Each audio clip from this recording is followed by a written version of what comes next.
Hey guys, before this video starts, we did just want to put in a little bit of a trigger warning. Um, we're going to be talking about some stories that have to do with like murder and death. Thankfully, it was accidental, but some of the stories do have to deal with children. Mm-hmm. So if that feels like not your vibe, not something that you can handle, we completely understand. Make sure to catch us in the next one, and you can look at other videos on our channel. There's a couple of them, so go and watch those instead and come back for next week's. Yep. Thank you. Hey guys, welcome back. Holy shit, my bad. Welcome back to the podcast. I'm Isaiah. That's Juliet. Oh, okay. Sorry. No, I'll let you. Okay. You're your own woman. You're your own woman. Okay, thank you. My name's Juliet. So we are filming this earlier.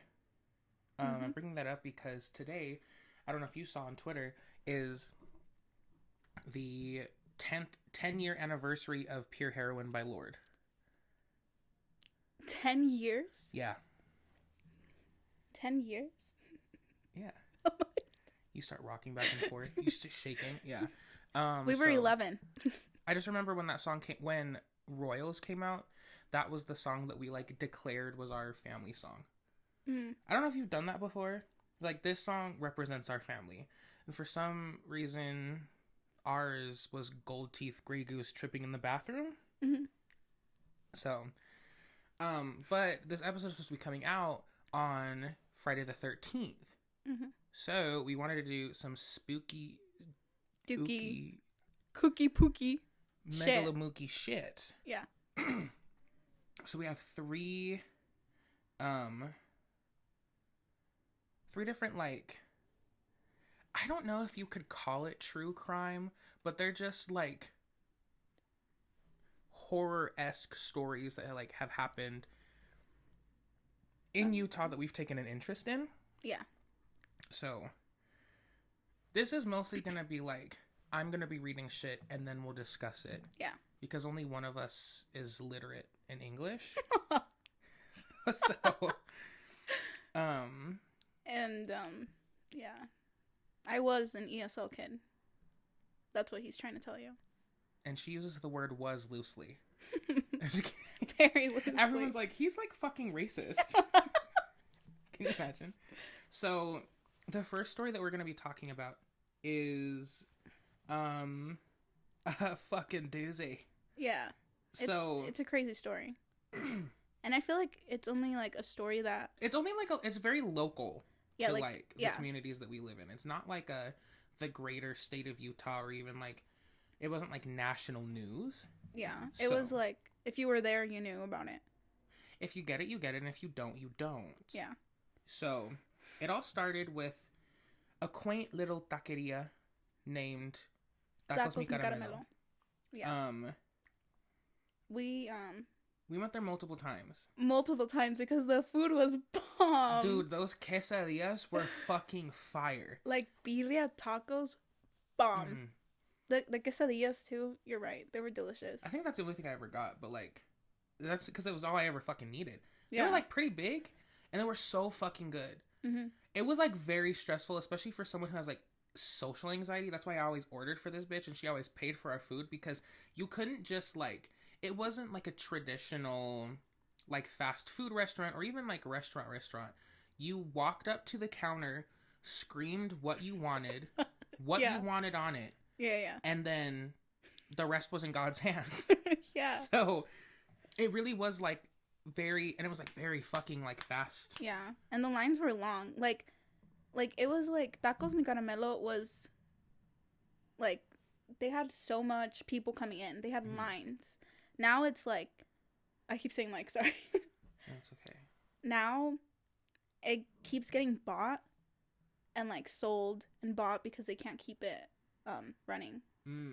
Like the name of it has changed like probably 15 different times in like the past 2 years. I'm gonna read the news story, because I think that, well, I guess we can just kind of talk about it first. So it got like closed, and the rumor that went around for a long time for the reason for it being closed was that they got caught selling human fucking meat. Yeah.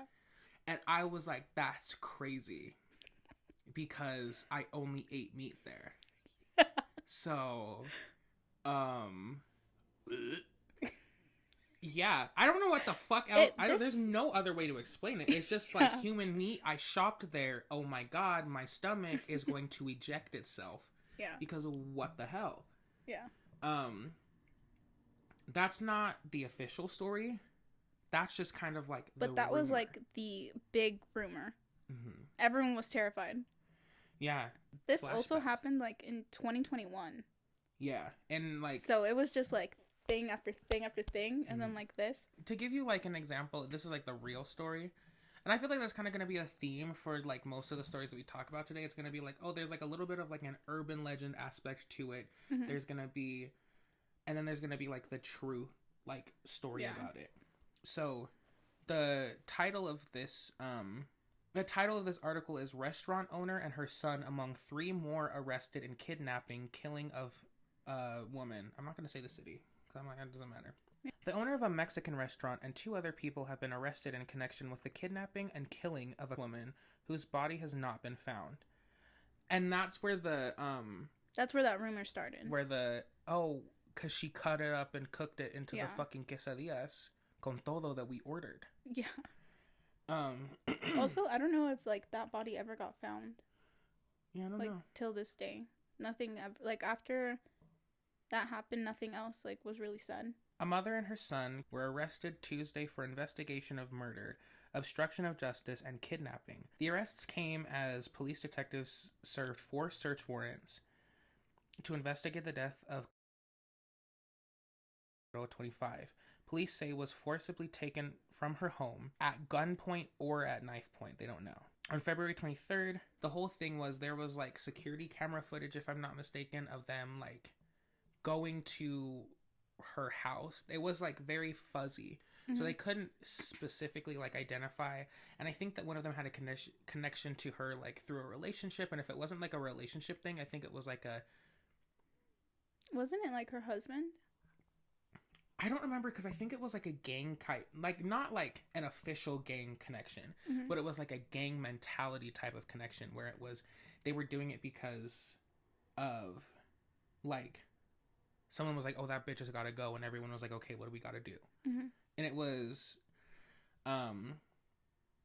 just like she got kidnapped. There was video footage of them like kidnapping her and then taking her somewhere. And then, if I'm not mistaken, which I'll have to double check. Yeah. One witness stated the victim was loaded into the man's vehicle, and she was never seen again. One witness stated that he received a call from the man stating the victim didn't die from the initial shot and he had to shoot her again. So this I do remember. They had like kidnapped her, taken her somewhere and shot her, and I guess according to that, from whatever that witness statement was, that she didn't die from the initial gunshot, so they shot her a second time.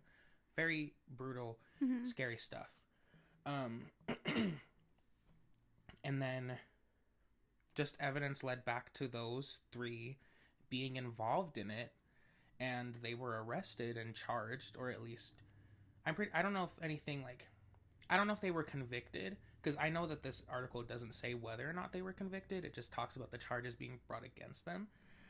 But I think that the reason that this article and this story, like, the reason I think that it struck a chord with us was because we had been going to that place so much. That was a place that it was just so much fun to, like, go there, get the food, get a drink, maybe get, like, a fucking... I didn't, because I hate chamoy, but like mangonada or something like that. Mm-hmm. I also had like, the building was fucking weird because it was like, yeah, it was split, like it was a carniceria, and then it was like it was like a fucking children's play place and like an ice cream shop, and then like also an event center, and there was like, it looked like you could hold a quince in there. Yeah, and like the floor was like uneven at some points, mm-hmm. and like none of the like tables and chairs like really matched. But that's when you know it's good. And it was just so like such a successful mm-hmm. place. It was always packed. They had at least 3 different lines that had like 5 or 6 people in it, like waiting to get stuff. Mm-hmm. Like it was a very like pop in place. And so it was just kind of like very shocking to know that that was like kind of going on under everyone's noses, because it wasn't just not like, it felt like that business was very family oriented, family centered, and it just was like a complete like shock. Yeah. And like kind of disappointing in a sense. Yeah, because the food was really fucking good and now we can't go back. Yeah. So, and obviously it's like I'd rather them like be in jail than them keep going, like, keep because doing like it, that woman deserves justice for what happened to her. Obviously, I'm there not was, questioning that at all. It's very sad and very brutal, and like and I think it also hit a little bit close to home too, because we both have cousins that are older, that are women, that are around that age too. It was just very, very bad news. I think there was also rumors that they had, I just remember this, that they stored the body in the freezer. Again, just furthering that rumor of they were serving human meat. Hopefully it was all rumors. So that is the first story. Okay, so this next story all started because we went on a drive. We were going towards, like, if you live in Salt Lake City, we were going towards like the avenues and the Capitol, where the Capitol's at. And our friend was like, have you guys ever gone on Gravity Hill? And we're like, no, what is that? And then she was like, supposedly you get to this point, like, it's like behind the avenues, kind of. It's kind of like to the like right, and then behind the Capitol building. And the whole thing is, once you get to a certain spot there, you can just flip your car into neutral, and then, or into the fucking ravine at the bottom, because it is on a fucking mountain. And like gravity pulls the car upwards, like you're going uphill, and like you don't have to press on the gas at all. And so we did it, and it was working, and I was slowly speeding. There's a couple of different, the car started to speed up. Like I wasn't speeding, sorry, I get that's what I meant, like the car started to like increasingly go a little bit faster and faster. And there's a couple, I found this out, there's a couple of different places in the United States that have a thing called like Gravity Hill. Like there's one in Pennsylvania. We need to hit all of them up. We hit all of them up. Let's see which one gets us flying through the air first. But when you look it up, there's like a couple of different stories of how and like why it works. Like one of them was like, oh, the fucking Capitol building was built with magnets in the wall, and it's pulling the car, which I'm like, oh fucking K. Let's not play games. The other one was that like the Capitol building, there was one that was like, you know, traditional, like, oh, this place is carved out and built on an Indian burial ground, which I feel like is just a played out horror trope, and I feel like it's disrespectful. And then the other one was like, well, okay, here's where the other thing, this is where the transition into this. The other two, the first one was that there was a farm worker that, like, he fell on the side of the road or something and died. And then now he, like, helps you push your car up or whatever, right? And then the other thing, this is the, like, theory that has some traction to it, is that there was a horrific bus crash, school bus accident that happened in that area in, I want to say, 1938.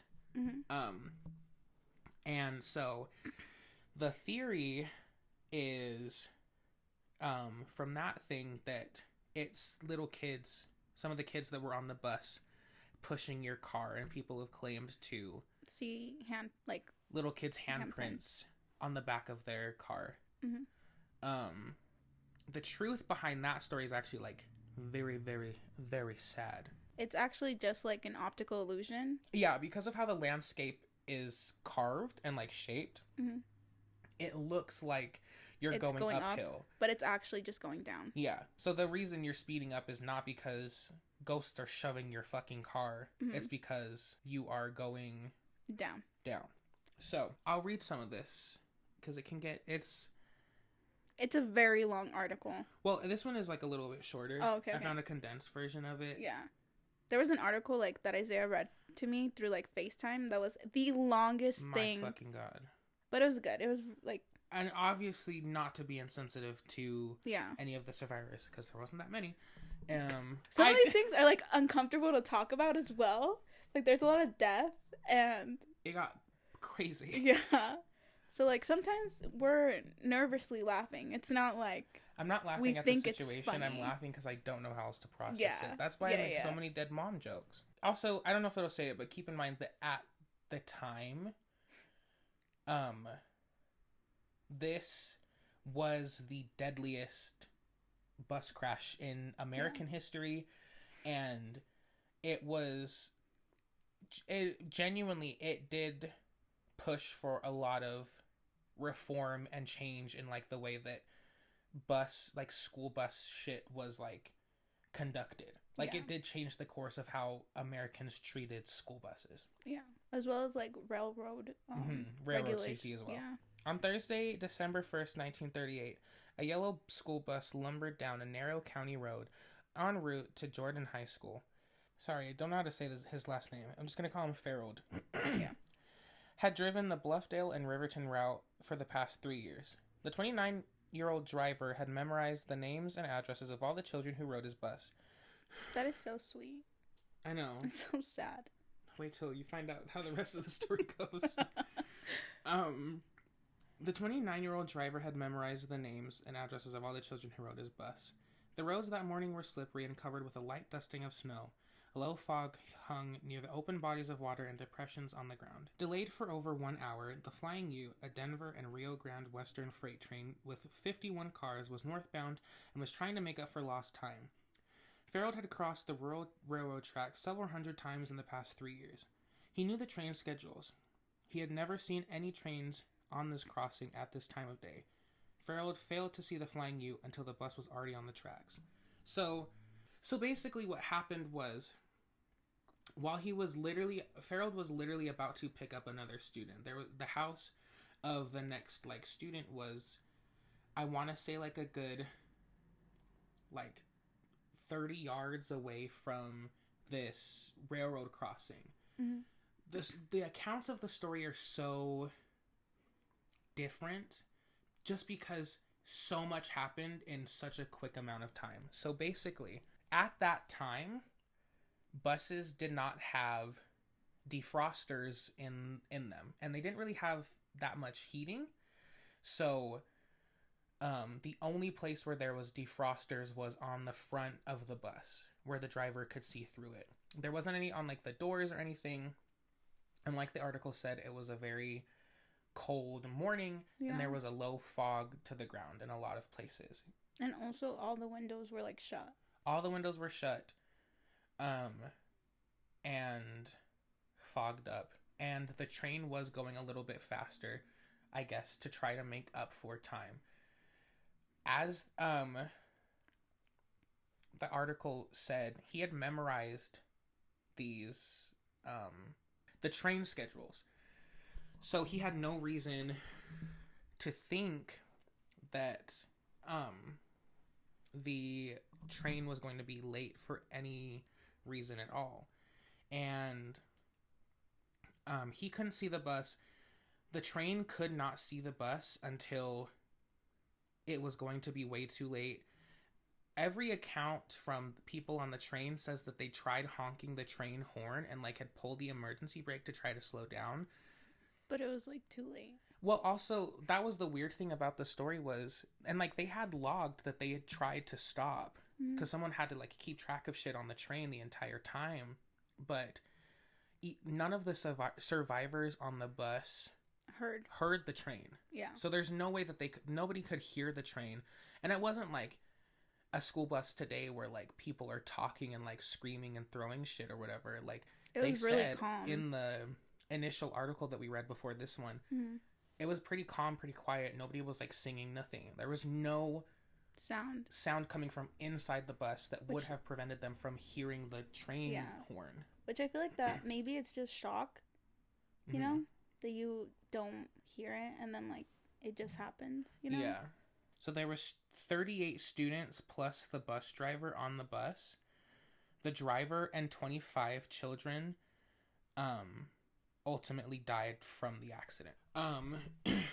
There was a guy who I think had worked on the train, and it was his day off, but he just decided to catch a ride with the train to to his destination, because I think at the beginning of this thing it said that there was about 51 cars hooked up to the train.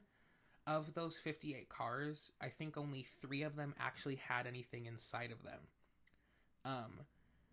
And he said when he had felt the train stop, he opened the door and looked at like what had happened, and it looked like, he said, like verbatim, it looked like the train had hit like a cattle bus, or had run into like some cattle, with how much like gore there was at the scene. And it was just terrible. When we read this story, I was like in tears, and it was just very tragic. Yeah. And it's just one of those situations where it sucks that tragedy had to happen for there to be any sort of change with the way that things were conducted, and to make sure that like people's safety wasn't always going to be a question anymore. Mm-hmm. That like it was a certainty that they were as safe as possible, instead of, oh, I don't know, maybe there wasn't a fog, maybe they didn't hear the thing. So it's a very tragic story, but ultimately some good did come from it. And I think that's kind of like, it's hard to, but like, that's, I think, the point that I try to focus on. This story is very popular on the internet. I personally don't know shit about it, so I gotta fucking read this thing with y'all. Mm-hmm. But it's about the green daycare. Yeah. So in downtown Salt Lake City, there is this daycare. It's called Funtime Kids Care. And it's a green square building with, I think, a purple door. And I'll put a picture of it in between us in the video. It's like the windows are super weird. Mm-hmm. Like they're all clustered together on the corner that faces like the intersection of the street that it's on. It's very confusing. It's also just so randomly placed. Yeah. It's like in the middle of like a neighborhood. Yeah, it's in a really odd spot. Like For not a where daycare. You would think that a daycare would be. I don't know. It's mostly like an urban legend stuff. Mm-hmm. The thing is that like people say that they never see kids like playing outside, or seeing like kids go in or come out. Yeah, like it's been there for a long time, it feels like. And even though it says it's a daycare, there's never any kids there. There's never any parents dropping off kids. There's never anyone leaving. Mm-hmm. Like even around the time you think that like a daycare ends, like there's just never nothing. It's so weird. But it's always open. So this is all from Oddly Terrifying Reddit page. Reddit subreddit or whatever. I live in Salt Lake City. Can confirm this place is weird as fuck. Never any kids seen going in or out or playing out back. Has been that way for most of my life at least. I've heard of some people who went there or had kids who went there, and they swear there's nothing weird about the place, but just the lack of activity there is creepy to me. It's so bright and right on the corner of a decent intersection. You'd think something would happen there at some point in the last 30 plus years. I wish the landowners would sell the building to someone who could renovate it into something cool and useful. It's such a quirky building, it's a shame it just sits there and does nothing but creep everyone out. A lot of the, like, legends, I say with quotations, about the stuff, or, like, the urban legend type shit about it, has nothing to do with, like, anything crazy. Kind of. It's just that it's an eerie building. Yeah. Some people think that it's, like, a money laundering spot for, like, you know, criminals and people who launder money. I don't know. It's just weird. Yeah. And also, dare I say, it's fucking ugly. Yeah. It's just an ugly building. I was reading an article that said that they have passed like all their, what's it called? Like inspections and shit? Yeah, all their inspections, and like the owner's actually a really nice guy. And that it's just urban legends. Like, it's just the community making it sound so eerie. Which I find that interesting because I'm like, okay, then why are you not doing anything to like crush these rumors? If it is just like a really nice, decent business and there's nothing shady going on, why are you not going like on the record to set shit straight? Why are you just letting these rumors like fester? Because if I had a kid and I was looking at all the daycares in the area to take my child, That'd be the last one. Yeah, because there's nothing good being said about it, like really. Mm-hmm. I think some people thought it was like a Nexus portal place too. I think that was something that I had seen. Where they're like, oh, it's like a portal to another dimension. Anyways, I guess we can tell some of our stories. What was something when you were a kid that like freaked you out? Just one? Or like just one thing? Like, yeah, just one. No, like, what were like your biggest? Did you have like, were you scared of the dark? Like, scared of underneath your bed? Like, any like weird fear? I think. Not that those things are weird to be afraid of. I don't think I have one that's like super weird. My cousin, hi Holly, she has like a fear of like, I don't know if this is true. It's just what I was told when I was like a kid, but she has like a fear of sock monkeys. I don't think that I like, maybe like afraid of the dark, but like not like too afraid. Like it was never that big of a deal. Like, was a nightlight helpful? Yeah. Would I still go into my fucking parents' room in the middle of the night and lay on the floor in the complete darkness? Yeah. And what's crazy is she's shifting her eyes, giving me that look like I'm insane. Like this bitch didn't used to put chocolate milk in her fucking ears. So if we want to start judging bitches. Okay, it's like 7. I don't know why I would do that. Okay.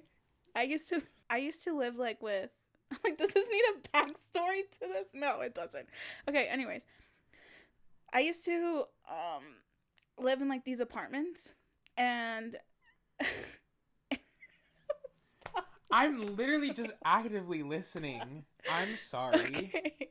Is knowing the location of the apartment's gonna justify you sticking chocolate milk in your fucking ears? I like how you questioned if it needed a backstory, and then you decided it didn't, but you still told the backstory. Yeah. Okay, it doesn't need a backstory, but in the middle of the night, I would get out of bed, crawl on all fours. I didn't know this. Because my parents were also in the room, and like so was my brother. So I had to be like very sneaky, and I needed that chocolate milk. Like, it was an essential part of my night routine. I don't even know what time it was at this point, but I remember I would wake up like in the middle of the night and be like, I need that chocolate milk. And then I would get out, crawl, and I would go through the bathroom, and then I was still crawling at this point, and then would like open the other door that led to the hallway, and then I would get up and then go into the kitchen, grab my chocolate milk in a sippy cup because I was only 7 years old, and then come back, crawl back, get into bed. And I would drink it, and then I don't know why, I was like, you know what? I'm going to put this in my ear. Because I would like the noise of it being in my ear. And I don't know why my mom, like, I'm sure that, like, the chocolate milk I did it because I liked the noise of it being in my ear. Yeah, I remember I got an ear infection because of it, and then I stopped doing it. Like, a severe ear infection. Like, it was like my ear was throbbing, and I, like, when the doctor went to, like, touch it and, like, see, I started to sob from how much it hurt. So, moral of the story, just listen to the cup. Don't stick it in your ears, I guess. That's, like... If any 7-year-olds are watching, don't do that. I like how you keep saying you have to emphasize that you were 7. I don't know what's more embarrassing, openly admitting to drinking out of sippy cups at age 7 or sticking chocolate milk in my... I think also... And then getting an ear infection. What's crazy about the story is you never explained to me that you fucking Mission Impossible your way into the kitchen. I didn't know that part. Yeah. So, there was one time though... I was younger. Mm-hmm. I think it was like probably like a little old enough to like probably not be scared of shit, but like whatever. I if you've ever seen the movie, this is gonna sound crazy, but like the beginning of Zombieland, it's not as like comedic as the rest of the movie is. It is very much so like horror movie. That used to be one of my favorite movies to watch when I was a kid. I don't know what the fuck it was. I have multiple memories of like watching it, and then my mom came home and I had like mozzarella sticks from Sonic. And maybe it's just one memory, but it always plays in my head. Mm-hmm. But I don't know. It was just the beginning of it, and like how scary the zombies looked. And I think also just like at that age, I wasn't able to like pick up on like comedic cues as well some of the time. So like the beginning of that movie genuinely did like traumatize me for a summer. Like I would like look out the fucking windows to make sure that there wasn't like zombies in my backyard. I was having nightmares about it too because if you're into like crystals, gemstones, fossils, by the way, I don't know, I think I've told you about this and maybe you know about it. Utah has this like it's almost like a convention every year called the Gem Fair, where basically vendors from all over Utah and like all over the world really come to Utah for like a 3-day weekend, and they sell like the shit that they are selling, like their wares. Like in my other room I have like a glass snake sculpture that like I bought there, and then like a giant like amethyst chunk. It's really cool and it's really fun. I used to go all the time when I was a kid, and this one summer like I was supposed to go and I was like terrified to go. Like I had a nightmare about it where like me and my mom were trying to hide under the table so that we didn't get like fucking killed. Like it was very much so like kind of traumatizing. Mm-hmm. And then weird fucking like U-turn. I saw it's an episode of season 3, I think, of The Walking Dead, where Glenn and Maggie are kidnapped. So there's this underlying zombie end of the world fear. Well, kind of, yeah. It was like the fear of like, I think also just like the main fear that I've had like my entire life is being abandoned. My mother dying did not help. But like I think it was less of the fear of like me getting attacked and like the fear of like something happening to my mom or the people around me and I'm like on my own. Yeah. Because I fully flipped the script and was like obsessed with The Walking Dead for a while. Yeah. I fucking love The Walking Dead. I love a good post-apocalyptic story. The Last of Us. So that was kind of like my fears that I had. My main fear I had as like a kid. Because I was never like bugs. Baby, I used to bring them inside. Yeah. I would like actively if we would have met when we were kids, we would have been best friends. Yeah. I mean, we're best friends now, but like let's not get don't give them don't play with them. Okay. Best friends. This is a business transaction. Yeah. As soon as that camera's off, you're gone. We're actually coworkers. Yeah. No, yeah. I think that my neighbor, my grandparents' neighbor, and it was kind of my neighbor growing up. We're actually related. I found out at some point. A weird little bit of information. But she had like bricks, like stones, kind of outlining all of the flower beds of her like house.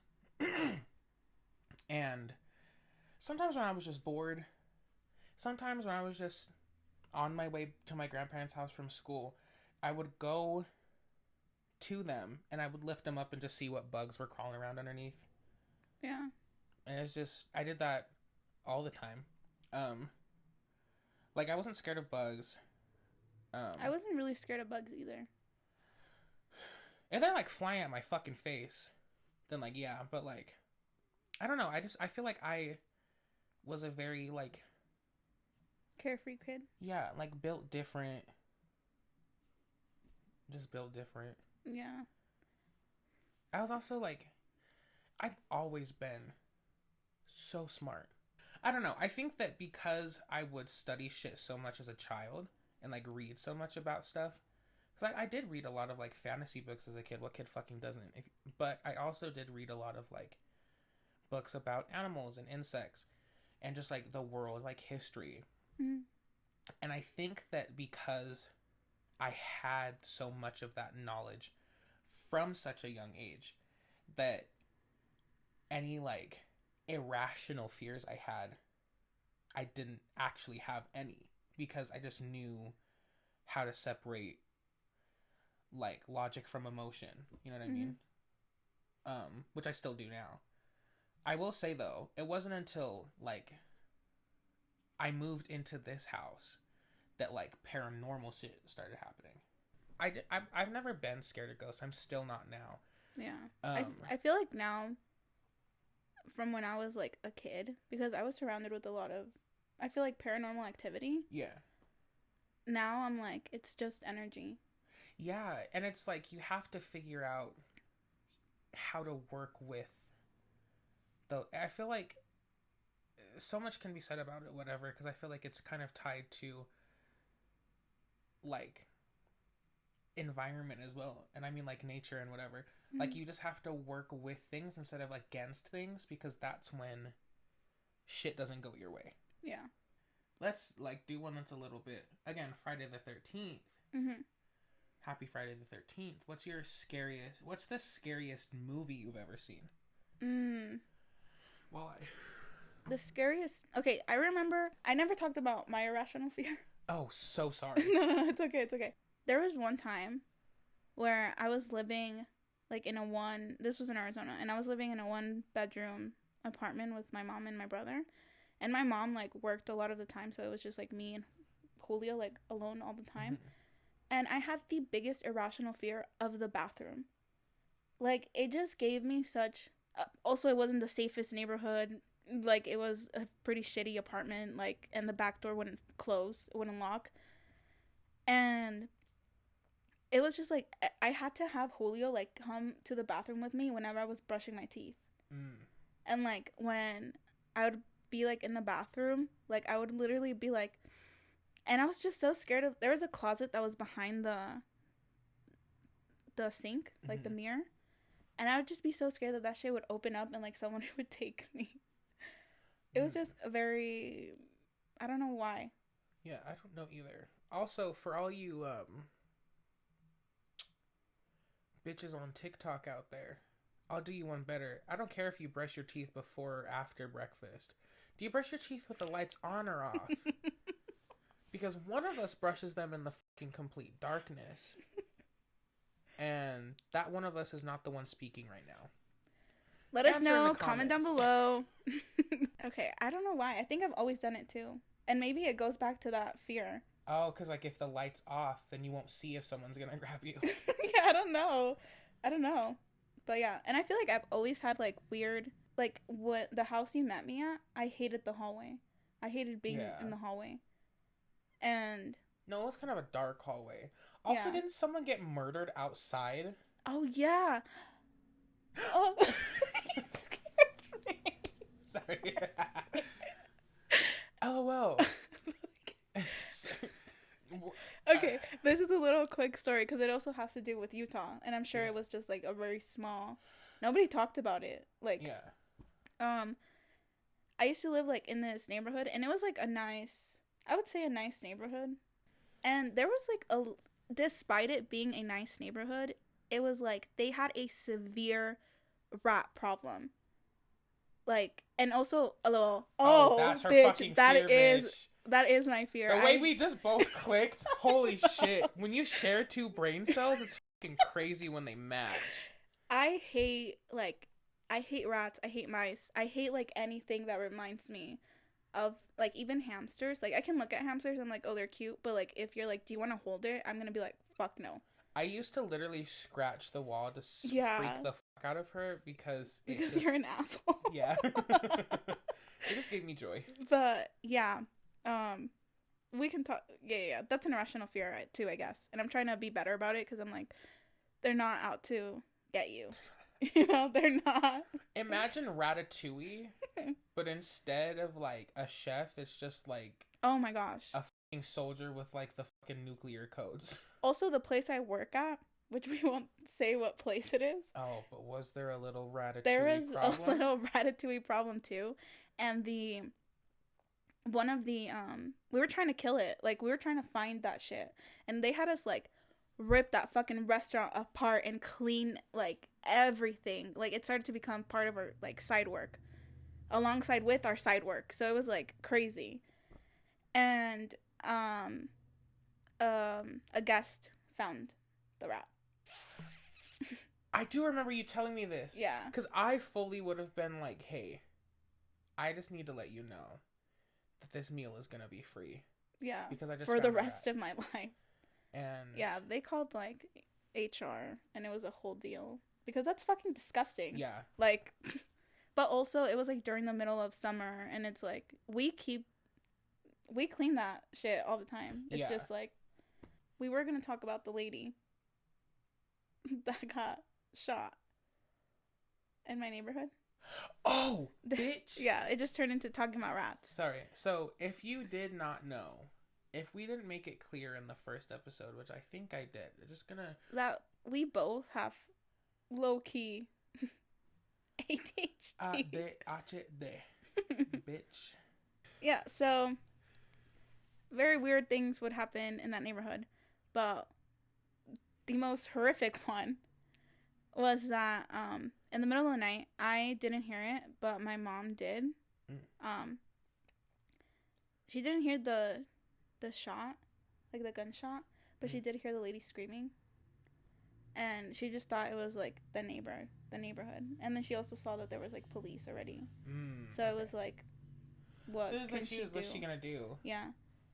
But supposedly there was like a house at the end of the street, and in that house, like this woman was like a victim of an abusive relationship, and she was trying to leave, and the man like shot her. She like apparently like he shot her, and she was like dragging herself on the road, like still trying to get like out, and he shot her again, and I think then he shot himself. And then, like, police came. It was just very sad. Yeah, that is. And then, like, there was, like, that yellow, like, tape around the house and stuff. Of, like crime the do not scenes. cross. Yeah, for a bit. Again, and then we still stayed there for, like, 3 more years. But, yeah, that was pretty much it. There was also one time where somebody set a car on fire, and my dad's car was next to it, and my mom was like, you need to like get in the car and like because the other car was like fully in flames, right? And my mom was like, we do not have money to buy another car, you need to get in the fucking van and like go park it somewhere else. And when he did, like half of the van was like burnt, but they still drove it for like another year. Nice. And then like the firemen like came and stuff and like put it out and all that. I don't know if I told you this. This isn't really a scary story, but it kind of is.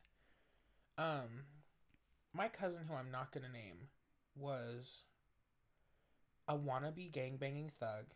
There was one time where, I think I know exactly what friend it was too. He had a friend who lived in the apartment complex that I lived at, and, like I said, he was a wannabe like thug. He thought he was hard as fuck. I don't know what happened. I don't know what he did to piss this person off.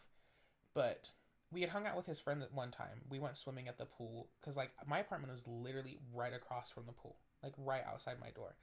And he'd come over and we played at the pool and whatever. And I think that... I don't know what he was telling his friend. I'm going to bleep names. I don't know what he was telling his friend because that's a cousin. But... his friend, I think, just assumed that my mom was his mom. And that the apartment that we lived in was where he lived. And not, like, that he lived with my grandparents. And for, like, a few months, every now and then, because, again, I don't know what the fuck he did to piss that friend off. That fucking friend would come to our doorstep and light newspapers on fire on our fucking, like, mat, like, on our doormat. And, like, I think we reported it a couple times to the police, but also, like, building management. And we found out later what friend it was. And I don't think we ever got, like, an apology from him or his mom. I don't And no, I don't remember what exactly happened because it was such a long time ago. But the whole reason that he kept doing that was because he thought he lived there. That's crazy. Yeah. And I'm like, cool. You're trying to fucking burn the house, like the entire... Because it wouldn't have apartment been just building? like... Yeah. It would have been probably like 8 families that would have been displaced if he had actually like set that shit on fire. Yeah. So, I don't know. Long story short, don't let your cousins come swim at your pool. Yeah, ever. Because then they'll never leave. Anyways, guys. This was a... Hey. It's been... No. This has been episode 2 of the podcast. If you like this video or this podcast, tell us what you'd like us to talk about. Leave your scary stories in the description. And also, if you have any other urban legends from Utah, leave them down below so we can like see them, and maybe we can talk about them. Yeah, for the second episode or the third episode that comes out in October, we can talk about those things. Yeah. All of my social media is going to be linked below. Sola Juliet. That's it. We will see you in the next one. Bye. Bye.